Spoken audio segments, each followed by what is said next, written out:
କହିଲେ ଅବନ୍ତୀ ନଗରରେ ଏକ ରାଜା ଥିଲେ, ତାହାଙ୍କର ନାମ ଜନ୍ମନ୍ତସେନ, ତାହାଙ୍କର ପୁତ୍ର ସତ୍ୟବାନ ବା ଚିତ୍ରସେନ। ତାହାଙ୍କ ଗୁଣ ରୂପ ଦେଖି ମୋର ଶ୍ରଦ୍ଧା ବଳିଲା। ଏହା ଶୁଣି ନାରଦ କହିଲେ, ହେ ଅଶ୍ୱପତି, ଜମନ୍ତକ ଚକ୍ଷୁ ହୀନ ହେବାରୁ ଶତ୍ରୁମାନେ ରାଜ୍ୟ ନେଲେ। ଦୂତରୁ ସେହି ରାଜା କୁଟୁମ୍ବ ଅରଣ୍ୟରେ ବାସ କରୁଥିଲେ। ସେହି ରାଜା ସକଳ ଗୁଣରେ ଗୁଣୀ ନା ଅଟନ୍ତି। ମାତ୍ର ଆମ୍ଭେ କହୁଅଛୁ, ଏହା ବିଭାଗ ଅନୁଚିତ।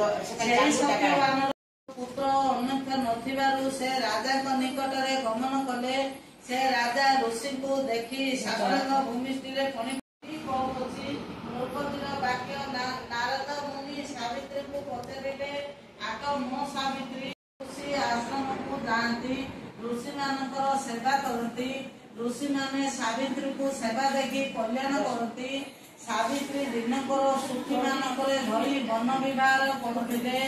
ଏହି ସମୟରେ ଋଷିମାନେ କହନ୍ତି, ଏକ ସୁନ୍ଦର ପୁରୁଷକୁ ଦେଖିକରି ସେ ପୁରୁଷକୁ ଦେଖିକରି ମୋହିତ ହୋଇ ନୟନ ବାହାରିଗଲା ପରି ଲାଗୁଛି। ଉଠିବାର ଶକ୍ତି ପାଉନାହିଁ। ମତେ ବଡ଼ କଷ୍ଟ ଲାଗୁଛି। ଏହା ଶୁଣି ସାବିତ୍ରୀ ବିଚାରି କଲେ, ମରଣ ନିକଟ ହେଲା କି?